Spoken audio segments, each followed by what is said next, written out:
All right. Diving right in, we're tackling something you were really curious about. Yeah. That connection between autism and overeating. Mm-mm. You mentioned, going beyond those stereotypes. Absolutely, it's crucial. So we're going deep on this article. Okay. From Cheap ABA. They've got a ton of resources for the autistic community. They do. Yeah, great source. It's called Autism and Overeating, Understanding the Complex Relationship. Catchy title. And to help us really untangle all of this, we've got our expert here, Happy to be here. knows a ton about neurodiversity. Always happy to talk about it.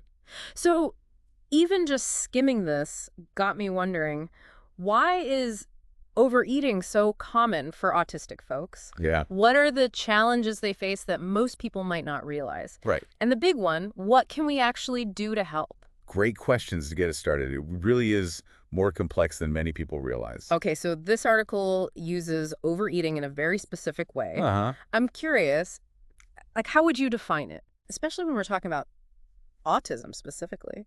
Overeating, basically, it means you're eating more food Okay. than your body actually needs. Makes sense. You know, that feeling of being uncomfortably stuffed? Oh, yeah. Yeah, that.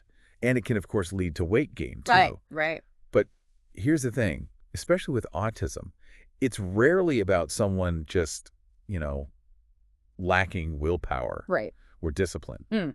It often comes down to real differences in how their brain works, I see. particularly with sensory input. That's interesting because the article talks about how overeating isn't just one thing, right? It definitely isn't. It can look so different for different people. Absolutely. It's not one size fits all, that's for sure. So what are some of those ways it shows up? One way it shows up is emotional eating, Okay. using food as a coping mechanism. I know when I'm stressed, I reach for the chips, but Well, it's different. Well, imagine that feeling, but amplified, and without the same emotional toolkit that most people develop over time. So it's like food becomes the only way to deal with tough emotions. Exactly. Then there's sensory seeking. Okay. This is where those sensory sensitivities we often hear about with autism really come into play. But with food? But in relation to food, yeah. It might not be about emotional comfort this time, but about craving very specific textures Oh, interesting. or tastes. Think about it. Have you ever had a food texture that just makes you cringe Oh, for sure. while someone else loves it? Yeah. Well, that's sensory processing at work. And for some autistic people, seeking out those very specific sensations through food, it can lead to overeating. That makes sense. Now, the article also mentions executive function challenges as a factor.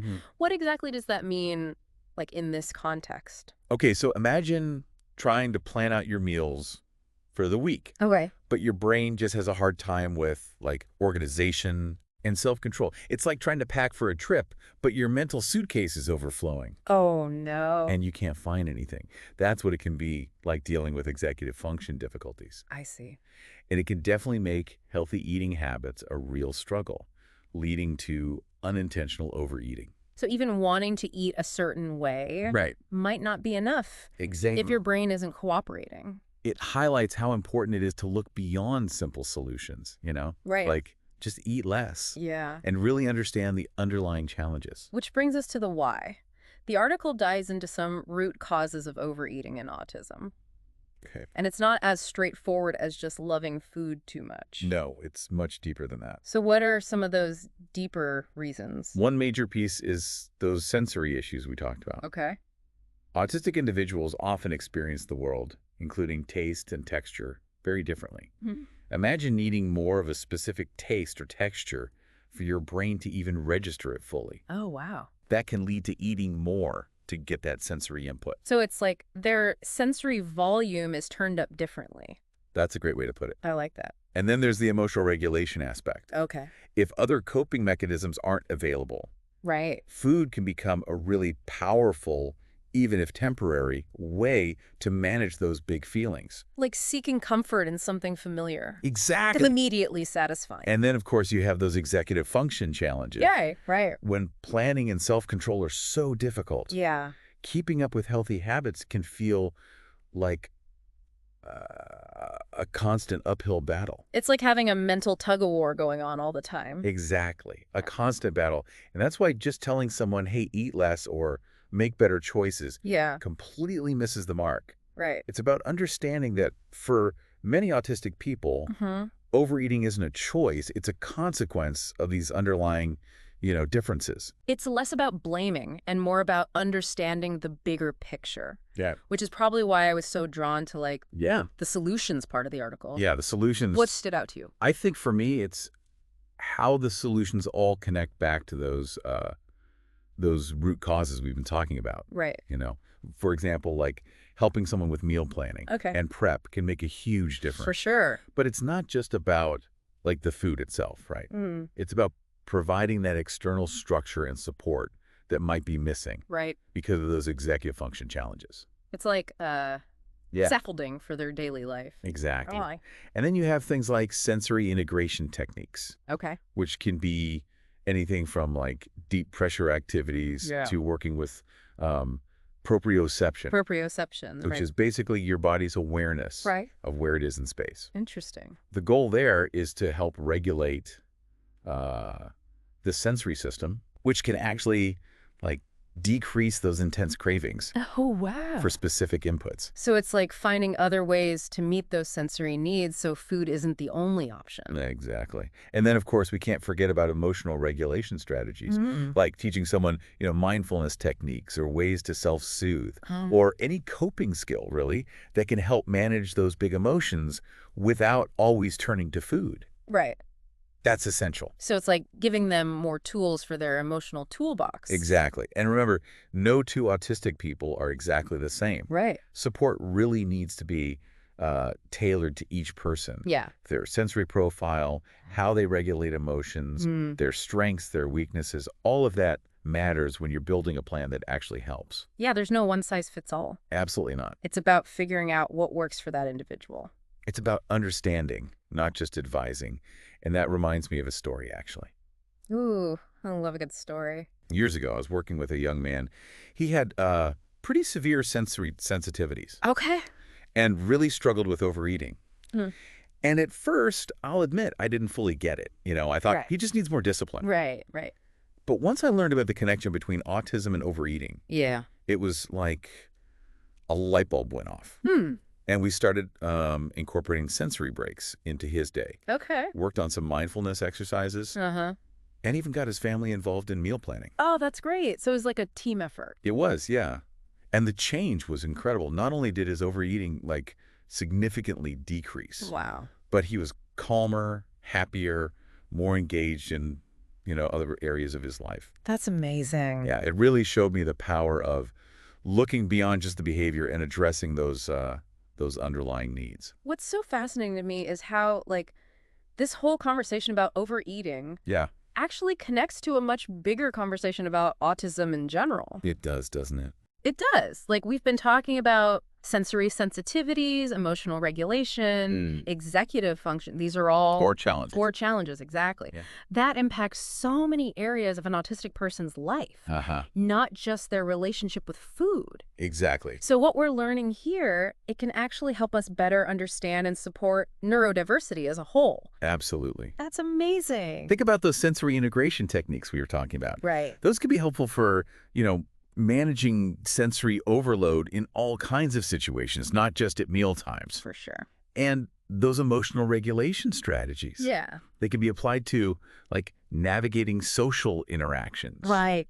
Dealing with stressful transitions. Oh, yeah, all sorts of things. Many things, yeah. So it's like this understanding unlocks a Yeah. whole new way of approaching support. It really does. I like that. It's about recognizing that these challenges are all interconnected, Yeah. and that support in one area can have these ripple effects across their whole life. Which brings us this idea of inclusivity, Yeah. right? Like if we understand the reasons behind certain behaviors, Exactly. we can start to design environments Yeah. that are more accommodating to neurodiversity. Absolutely. Instead of trying to force those square pegs into round holes, Yeah. we need to create spaces that embrace and celebrate those differences. I love that. So it's not about changing autistic individuals to fit the world. Yeah, It's about changing the world to be more welcoming to them. exactly. Mm. Think about things like, sensory-friendly spaces, flexible work arrangements, or simply promoting understanding and acceptance Right. of different ways of communicating and interacting.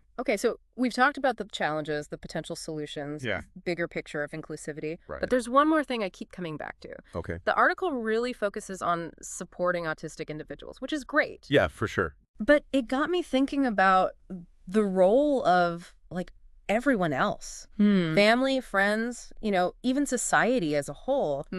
How can we create that more supportive environment?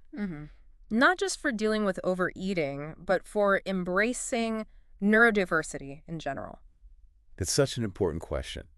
I think it comes down to three things: Okay, I'm listening. education, Oh, yeah. awareness, Got it. and empathy. Empathy, yeah. We have to move beyond the stereotypes Right. and really listen to the experiences Yeah.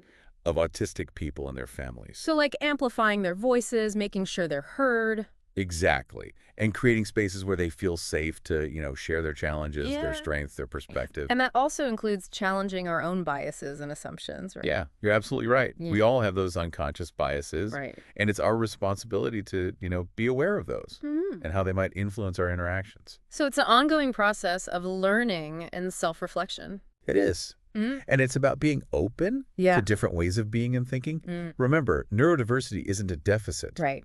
It's a difference. I like that. And those differences bring, unique talents, perspectives, contributions to our communities. I love that framing. It's not about, like, fixing or changing. It's Right. about celebrating and valuing Yeah. what makes each person unique. Exactly. When everyone feels valued Yeah. and respected, we all benefit. We've covered so much in this deep dive I have into autism and overeating. now ground covered. But I want to leave you, our listener, Yeah. with a thought. This isn't just, theoretical. This Yeah. has real-world implications. Real people, real challenges. Mm. And your understanding can make a huge difference in their lives. So here's what I want you to think about. What's one small step you can take today, like right now, to be more inclusive, more supportive of the autistic folks in your life? Maybe it's learning more about neurodiversity, right? Or calling out a stereotype when you hear it. Or even just, being mindful of the language we use. Yeah. Every action, big or small, it adds up. Absolutely. It builds a more welcoming world. It really does start with each of us. And that inclusivity, it goes beyond just good intentions. Yeah. It's about taking action, right? Yes. Changing our behaviors and the systems around us. Walking the walk, not just talking the talk. Exactly. And I feel like, this deep dive, it's given us a good starting point. Definitely a great jumping off point. We went way past the surface of just overeating, right? We did. We got into, like, the nitty-gritty of how sensory stuff, emotional regulation, those executive functions, they all play a role. It's all connected. A very insightful conversation. And I hope you, our listener, feel like you can take this knowledge and keep learning, understanding, but most importantly, acting on it. Me too. Remember, change starts with us. By embracing that empathy, challenging our own assumptions, advocating for a more inclusive world, we can make a real difference for autistic individuals and their families. Couldn't have said it better myself. Well, that wraps up our deep dive into autism and overeating. Covered a lot today. We did, yeah. But, like always, there's so much more to explore. Oh, always more to learn. Keep those questions coming. Keep diving deep. Keep those conversations going. And we'll catch you next time.